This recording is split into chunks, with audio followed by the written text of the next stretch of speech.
देखिए, मेरा मानना तो यही है कि किसी न किसी महिला को आगे आना चाहिए क्योंकि महिलाओं की प्रॉब्लम्स नहीं समझ पाते लोग। तो एक महिला के नाते मैं चाहती हूँ कि जिन महिलाओं को तकलीफ बहुत ज़्यादा हो रही है, मैं उनकी समस्याओं को सॉल्व करूँ। बहुत सारी ऐसी महिलाएं हैं जो घर से बाहर निकल भी नहीं पा रही हैं, पर उनको कुछ काम करना है, वो खुद एक ज़िम्मेदारी निभाना चाहती हैं। तो अभी हमने ये सोचा है कि एक सिलाई सेंटर वहाँ ओपन कर रहे हैं और प्लास्टिक से भी आज़ादी मिल जाएगी। वहाँ पे एक थैला बनाएँ, हम डिस्ट्रीब्यूट भी करेंगे, एनजीओज़ वगैरह को दे देंगे वो और उनको भी काम मिल जाएगा और घर बैठे वो अपना घर भी संभाल लेंगी। मेन मुद्दा यही है। बाकी वहाँ की जैसे कि रोड्स हैं, आज हमने वहाँ की रोड क्लीनिंग कराई है, वहाँ पे हमने स्वच्छता अभियान चलाया है। जो हमारी गवर्नमेंट की सर्विसेज हैं जो लोगों तक नहीं पहुँच रही हैं, वो हम लोगों को जाके बता रहे हैं, छोटे-छोटे कैंप्स लगा रहे हैं। अभी हम हेल्थ कैंप और ब्लड डोनेशन का कैंप लगाने वाले हैं। तो इस तरह से हम चाहते हैं कि लोगों तक हमारी आवाज़ पहुँचे, जो हमारी गवर्नमेंट की सुविधाएं हैं जो लोगों तक नहीं पहुँच पा रही हैं, क्योंकि गवर्नमेंट तो हमारी सारी सुविधाएं दे रही है महिलाओं के लिए, पर कहीं न कहीं उनको अभी पता ही नहीं है कि गवर्नमेंट की क्या-क्या सुविधाएं हैं जिसका वो लाभ उठा सकती हैं, जिसके जरिए वो अपने परिवार का खुद भी पालन पोषण कर सकती हैं। प्रधानमंत्री नरेंद्र मोदी का मिशन है स्वच्छता अभियान को लेकर, उस पर आप बड़ा काम कर रहे हैं, लोग बाग आपको प्रोत्साहन भी कर रहे हैं। तो क्या क्या उस पर अभी तक किया है और क्या आप उस पर विजन लेके चल रहे हैं? ये एक विजन तो ये है कि स्वच्छता हमारी खुद की भी प्रायोरिटी है। अगर हम स्वच्छता नहीं रखेंगे, रोड्स क्लीन नहीं करेंगे, तो उस रोड्स पे हम भी जा रहे हैं, हमारे बच्चे भी जा रहे हैं, हमारे बुजुर्ग भी जा रहे हैं, हमारी महिलाएं भी निकल रही हैं, तो धीरे धीरे मनुष्य जीवन भी खतरे में आ जाएगा। तो एक विजन ये भी है कि स्वच्छता अगर अभी नहीं किया तो फिर हमारे हो सकता है हमें बहुत देर हो जाएगी। तो मोदी जी का जो अभियान है वो मोदी जी का अभियान नहीं है, ये पूरे देश का अभियान है। आम आदमी पार्टी के शीर्ष नेतृत्व में आपके हरियाणा के सीएम नायब सिंह सैनी जी के बारे में जिस प्रकार से एक टिप्पणी की है, यमुना नदी के अंदर आपने जहर मिला दिया, तो इस टिप्पणी के बारे में क्या कहते हैं आप? देखिए, हमारी सरकार कभी भी घटिया और इस तरह के वाहियात बयानों को पहले तो कोई ज़्यादा तवज्जो देती नहीं है, क्योंकि हर जनता, इस देश की जनता को, हरियाणा सरकार की जनता और हरियाणा में जितने भी लोग रह रहे हैं उन सबको पता है कि क्या सच है और क्या झूठ है। अगर इतनी ही तकलीफ है तो जो सोनीपत से पानी जा रहा है उसकी टेस्टिंग करवाइए, वो तो कोई भी टेस्ट कर सकता है। लैब में जाके पता दूध का दूध पानी का पानी हो जाएगा। मैं भी किसी पे भी झूठे आरोप लगा सकती हूँ। तो ये तो सिर्फ कैसे भी करके जनता के बीच में नेगेटिव मैसेज आए जिससे मुझे संपत्ति मिले। हमेशा आम आदमी पार्टी का काम यही है। वैसे लोगों का भला कर पाएंगे बताइए? चंदा मांग के तो इलेक्शन लड़ रहे हैं, तो आपको लगता है कि वो जनता का भला कर पाएंगे? नमस्कार, आप देख रहे हैं नव समाचार। मैं हूं रमाकांत उपाध्याय। मेरे साथ में वार्ड 22 से रागी शर्मा जी मौजूद हैं, जो कि भारतीय जनता पार्टी की इस समय प्रदेश यूथ की कार्यकारिणी सदस्य हैं और एक तरह से जनता की सेवा में कोई कमी नहीं छोड़ती हैं, समाज सेवी हैं। आए दिन नए मुद्दों के साथ में, नए विचारों के साथ में लोगों के बीच जाती है, या महिलाओं की बात आती है, नारी सशक्तिकरण की बात आती है, उसमें भी आगे दिन प्रतिदिन महिलाओं के लिए कुछ न कुछ नया करती रहती है। राखी जी, कैसे दिख रहे हैं? चुनाव नजदीक है, इस बार आपके बोर्ड भी आपकी जगह जगह होर्डिंग लगे हुए हैं और आप भी पार्टी के बीच काम कर रहे हैं, चुनाव लड़ना चाहते हैं, तो क्या सोच के, क्या उम्मीद के साथ अपने बाढ़ के क्षेत्रों की समस्याओं को, क्योंकि आपने समाज को एक समाजी रूपी में आपने देखा है, जब आप सेविका बन के काम कर रहे हैं लोगों के बीच में, तो ये चीज कैसे दिख रहा है? देखिए, मेरा मानना तो यही है कि किसी न किसी महिला को आगे आना चाहिए, क्योंकि होता है कि महिलाओं की प्रॉब्लम्स नहीं समझ पाते लोग।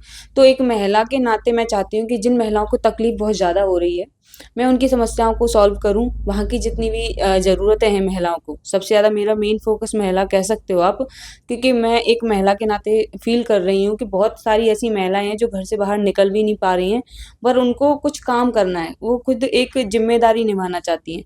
तो अभी हमने ये सोचा है कि एक सिलाई सेंटर वहाँ ओपन कर रहे हैं और प्लास्टिक से भी आज़ादी मिल जाएगी। वहाँ पे एक थैला बनाएँ ताकि वो जो हम डिस्ट्रीब्यूट भी करेंगे, एनजीओज़ वगैरह को दे देंगे वो और उनको भी काम मिल जाएगा और घर बैठे वो अपना घर भी सँभाल लेंगी और उनका इनकम ऑफ सोर्स बन जाएगा। तो मेन मुद्दा यही है। और बाकी वहाँ की जैसे कि रोड्स हैं, आज हमने वहाँ की रोड क्लीनिंग कराई है। वहाँ पे हमने स्वच्छता अभियान चलाया है। तो अभी छोटे-छोटे मुद्दे हैं जिन पे हम काम कर रहे हैं। जो हमारी गवर्नमेंट की सर्विसेज़ हैं, जो लोगों तक नहीं पहुँच रही हैं, वो हम लोगों को जाके बता रहे हैं, छोटे-छोटे कैंप्स लगा रहे हैं। अभी हम हेल्थ कैंप और ब्लड डोनेशन का कैंप लगाने वाले हैं। तो इस तरह से हम घर-घर जाके जनसंपर्क कर रहे हैं। सोसाइटीज़ में, पार्क के अंदर कैंप लगा रहे हैं। तो इस तरह से हम चाहते हैं कि लोगों तक हमारी आवाज़ पहुँचे, जो हमारी गवर्नमेंट की सुविधाएँ हैं जो लोगों तक नहीं पहुँच पा रही हैं, क्योंकि गवर्नमेंट तो हमारी सारी सुविधाएँ दे रही है महिलाओं के लिए, पर कहीं न कहीं उनको अभी पता ही नहीं है कि गवर्नमेंट की क्या-क्या सुविधाएँ हैं जिसका वो लाभ उठा सकती हैं, जिसके ज़रिए वो अपने परिवार का खुद भी पालन-पोषण कर सकती हैं। तो उस तरह से हम लोग चाहते हैं कि उनको ये सारी चीज़ें पता चले, ताकि वो धीरे-धीरे खुद को भी ग्रोथ करें। भारतीय जनता पार्टी की तीसरी बार सरकार बनी और आप पार्टी के अंदर समाज सेवा के साथ साथ भी आप पार्टी से जुड़े, पार्टी की जो गाइडलाइन है उसको लेके भी आप आगे बढ़ रहे हैं। तो कैसे दिख रहे हैं भारतीय जनता पार्टी? और भी पार्टियां हैं, आपने पार्टी भाजपा को चुना, कांग्रेस पार्टी भी है, लोग कहते हैं कि 70 साल पुरानी पार्टी है, और भी पहले 100 साल पुरानी पार्टी बताते हैं। तो मतलब क्या इस चीज में समझ के आपने भारतीय जनता पार्टी के साथ में आप मिलकर काम कर रहे हैं, और आज भारतीय जनता पार्टी को कैसे देख रहे हैं, क्या उसका विजन है, क्या जो मोदी जी का विजन है उसको लेकर आप चल रहे हैं लोगों के बीच में?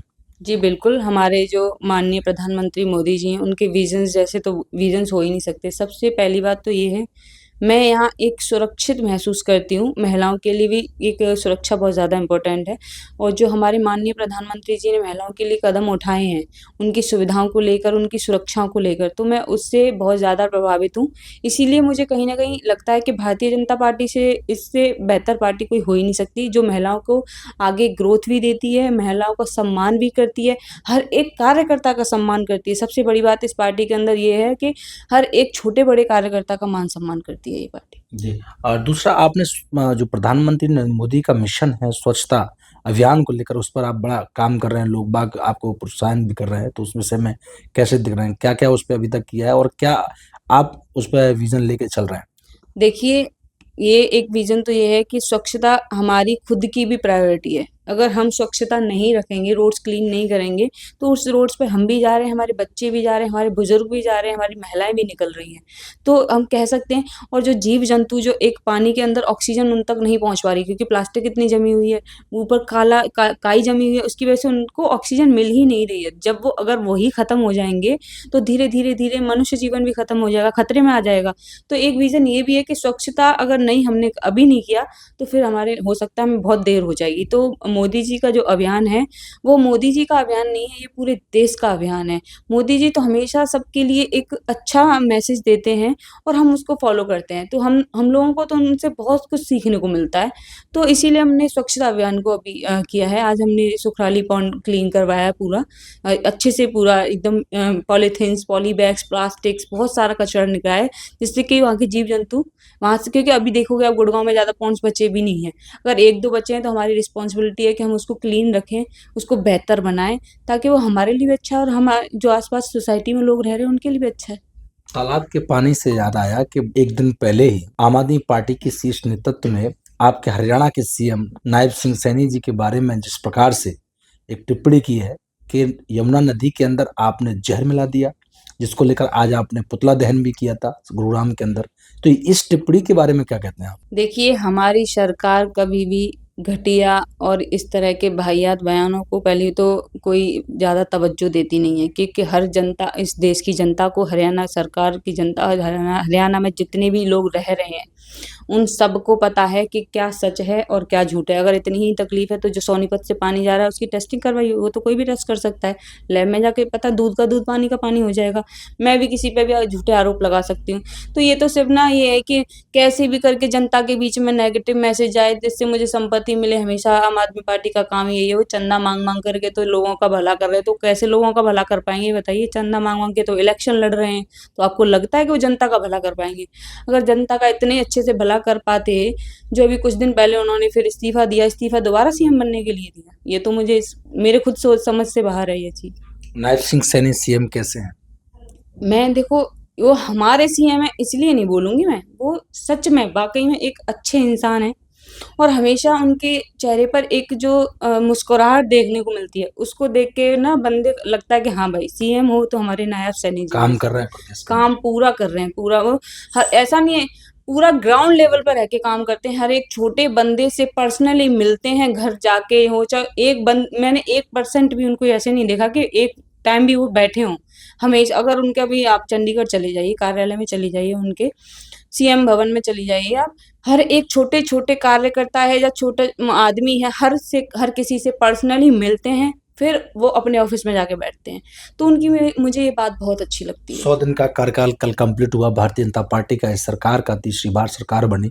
इस चीज़ को कैसे दिख रहा है कि अब 100 दिन के कार्यकाल में जो पार्टी ने चुनाव के लड़ते समय जनता से जो वादे किए थे वो पूरे हुए, और क्या अभी कुछ कमियां हैं, अभी और काम करने की जरूरत है? क्योंकि नायब सिंह सैनी ने कल कहा है कि जो हमने जनता से वादे किए थे लगभग हमने वो पूरे कर दिए हैं। देखिए, जैसा कि अभी आपने खुद ही बोला कि नायब सैनी जी काम अच्छा कर रहे हैं और जो वादे किए थे ऑलमोस्ट वो पूरे हो गए। क्योंकि देखिए अभी ज़्यादा टाइम भी नहीं हुआ है सरकार को बने, लेकिन फिर भी हमारे सीएम सर लगे हुए हैं और अच्छा काम भी कर ये रहे मैं हैं। नहीं कह रहा हूँ, नायब सिंह सैनी नायब जी सिंह कह रहे सैनी जी भी कह रहे हैं, मतलब मीडिया वाले जितने भी आपको, आप खुद मीडिया में रहते हैं, तो जो दिखता है वो तो दिखेगा ही ना। जो अगर कोई काम ग्राउंड लेवल पे कर रहा है तो आपको तो मीडिया तो सबसे पहले कवरेज करती है। मीडिया से अच्छा तो और कोई जान ही नहीं सकता इस चीज़ को बेहतर तरीके से। आपसे तो अच्छा मुझे नहीं लगता कि मीडिया एक ऐसा प्लेटफॉर्म है कि आप झूठ को झूठ और सच को सच दिखाने में एक अहम भूमिका निभाते हैं। तो यस, बिल्कुल काम कर रहे हैं, तभी तो लोगों को दिख ही रहा है ना, तभी तो लोग उन्हें पसंद कर रहे हैं ना, तभी तो वो हैं। तीसरी बार। मुकेश पहलवान विधायक कैसा काम कर रहे हैं जब से बने? मैं ऑनेस्ट आपके क्षेत्र के विधायक हैं। जी बिल्कुल, मैं कहूँ कि उनके जैसा इंसान मैंने सच में आज तक नहीं देखा। इतने काइंड पर्सन, लेडीज़ की इतनी रिस्पेक्ट करने वाले। पर्सनली उनके ऑफिस में अगर कोई बंदा आ गया, किसी भी तरह की अगर कोई परेशानी है, तो वो परेशानी वहाँ से बिना सॉल्व किए वो बंदा जाता नहीं है। हर परेशानी का सॉल्व, अगर मैं कहूँगी सॉल्यूशन, तो मुकेश शर्मा जी हैं। संगठनात्मक अगर देखा जाए तो भारतीय जनता पार्टी क्या संगठन में अच्छी मजबूत है? प्रदेश अध्यक्ष की निगरानी में सब कुछ अच्छा काम हो रहा है? जी, बिल्कुल हो रहा है। तभी तो तीसरी बार अपनी भारतीय जनता पार्टी का परचम या झंडा लहरा है। जनता हमें अपने आप में स्वीकार कर रही है, तभी तो हम लोग तीसरी बार भारतीय जनता पार्टी हरियाणा में बनी है। नहीं तो अगर अच्छा काम नहीं कर रही होती तो जनता जनार्दन है, उसको तो सब पता ही रहता है। तो अच्छा काम कर रही है, तभी तो लोगों की प्रशंसा, लोगों के साथ मिलके ग्राउंड लेवल पर रह के हम लोग काम कर रहे हैं। उन पे आरोप भी लगा, एक महिला ने भी आरोप लगाया प्रदेश सचिव मोहनलाल बडोली जी पे। देखिए, तो क्या जिस प्रकार के आरोप लगाना, क्या ये राजनीतिक स्टैंड है या फिर कुछ और? राजनीतिक स्टैंड ही कहूँगी, क्योंकि मैं पर्सनली भी उनको जानती हूँ। वो किसी भी महिला को एक नज़र उठा के भी नहीं देखते हैं कि मैं तो ये बिल्कुल मैं एक महिला हूँ, फिर भी आपको बता रही हूँ। दूर से ही बात करते हैं हमेशा, दूर से अगर कोई फ़ोटो क्लिक हो रहा है, कुछ भी हो रहा है, और एक रिस्पेक्ट के साथ बात करते हैं। ऐसा नहीं किसी को भी गंदी नज़र से कभी भी आज तक उन्होंने नहीं देखा है। ये तो मैं कहूँगी कि दकियानूसी बातें हैं, और घटिया आरोप लगाने में आम आदमी पार्टी हो या कोई भी हो, कांग्रेस पार्टी हो, कभी भी पीछे तो हटती ही नहीं है। इनको तो ये रहता है कि कहाँ से मिर्च मसाला लगे और कैसे भी करके इस पार्टी को, भारतीय जनता पार्टी को बदनाम करने में आगे रहते हैं। तो मैं इस बात से तो बिल्कुल भी नकारती हूँ कि हमारे प्रदेश अध्यक्ष ऐसे बिल्कुल हो ही नहीं सकते, कर ही नहीं सकते। हम लोग ऐसा सपने में सोच भी नहीं सकते। राखी शर्मा वार्ड 22 से चुनाव लड़ना चाहती हैं। पार्टी टिकट देती है या फिर टिकट देने से पहले जनता के बीच जाएंगे? तो क्या 5 ऐसे आपके पास मुद्दे होंगे आपके वार्ड के जो कि जनहित के लिए या फिर उस क्षेत्र की जनता के लिए वो लाभार्थ उनको करेंगे? तो इस चीज को कैसे, मतलब क्या क्या वो 5 मुद्दे होंगे आपके पास? देखिए, पहले तो मैं वार्ड वाइज़ से लड़ रही हूँ। अगर आला कमान टिकट देते हैं तो, अगर उनकी इच्छा होगी तो, क्योंकि उनकी इच्छा में ही हमारी इच्छा है। अगर वो चाहेंगी तो मैं लड़ूँगी इलेक्शन, नहीं तो नहीं लड़ूँगी। जिसको भी वो टिकट देंगे, मेरा समर्पण पूरा उसी के लिए रहेगा। 5 मुद्दे, पहली बात तो यही है कि जो महिलाएँ कामकाजी में महिलाएँ काम करना चाहती हैं, जो घर भी सँभालना चाहती हैं, जैसे कि मैंने बताया, सबसे पहली बात तो वही सिलाई सेंटर ओपन करना, वहाँ के रोड्स क्लीन करना, बच्चों के लिए पार्क में सुविधाएँ होना, सिक्योरिटी होना कि कोई भी बच्चा अगर आपका खेल रहा है आस-पास, ऐसा कोई एरिया जिससे कि आपकी पूरी सेफ्टी रहे, कि हाँ, वहाँ के लोग ये सोचे कि हाँ, हमारा बच्चा अगर यहाँ अकेले भी खेल रहा है ना, तो वो सिक्योर है पूरा। ऐसे नहीं होना चाहिए कि हम 5 मिनट के लिए बच्चों को नहीं छोड़ सकते हैं, बिल्कुल भी नहीं होना चाहिए। और अगर वहाँ देखा जाए तो एक गवर्नमेंट स्कूल, गवर्नमेंट जो है वहाँ के स्कूल्स हो गए, या गवर्नमेंट की सुविधाएँ, अस्पताल हो गए। और मैं अभी, मेरा प्लान यही है कि हर सेक्टर के अंदर, और जो मेरे एरिया के अंदर आता है, जो भी छोटे-छोटे बूथ बनाए जाएँ। हेल्थ के इश्यू जैसे बुजुर्गों के हो रहे हैं, या वहाँ की महिलाओं की कोई भी दिक्कत है, इमरजेंसी में कोई एम्बुलेंस मंगानी है, या कहीं किसी को एडमिट होना है, या फिर ब्लड की नीड है किसी को, तो हम छोटे-छोटे वहाँ बूथ बनाएँ। हमारे साथ में भारतीय जनता पार्टी की युवा मोर्चा से यूथ की सदस्य हमारे साथ मौजूद, जिस प्रकार से उन्होंने कहा कि आज भारतीय जनता पार्टी प्रधानमंत्री नरेंद्र मोदी जी के नेतृत्व में जिस प्रकार से आगे बढ़ रही है और देश उस प्रकार से आगे बढ़ रहा है। उन्होंने स्वच्छता मिशन को लेकर कहा कि आज जीव जंतु ही यदि अगर मर जाएंगे और प्रगति धीमे धीमे समाप्त होने लगेगी तो हम लोगों का जीना अपने आप स्वतः खत्म हो जाएगा। उनका कहना है कि प्रदेश अध्यक्ष पर मोहनलाल बडोली पर जो आरोप लगाए थे वो मिथ्या और झूठे हैं, एक राजनीतिक स्टैंड। उन्होंने कहा कि मुकेश पहलवान और हमारे प्रदेश के सीएम नायब सिंह सैनी जी एक बहुत अच्छे व्यक्तित्व रखने वाले व्यक्ति हैं। जिस प्रकार से केजरीवाल ने आरोप लगाए हैं कि नदी के अंदर जो जहर मिला दिया गया उसका टेस्टिंग होना चाहिए, दूध का दूध, पानी का पानी हो जाएगा। ये राजनीतिक अपने आप में स्टैंड हो सकता है, परंतु इस प्रकार की ओछी झूठी राजनीति भारतीय जनता पार्टी नहीं करती है, ऐसा राखी शर्मा का कहना है। देखना होगा, चुनाव में अभी समय बकाया है। नगर निगम चुनाव गुरुग्राम की कभी भी घंटी बज सकती है, जिसको लेकर तमाम राजनीतिक लोग अपनी कमर की पेटियां कस के तैयार हैं, कभी भी मैदान में उतर सकते हैं। उसी रेस में राखी शर्मा भी है। चुनाव में समय, जब तक के लिए देखते रहे नव समाचार विभाग, खबर हर समय। धन्यवाद।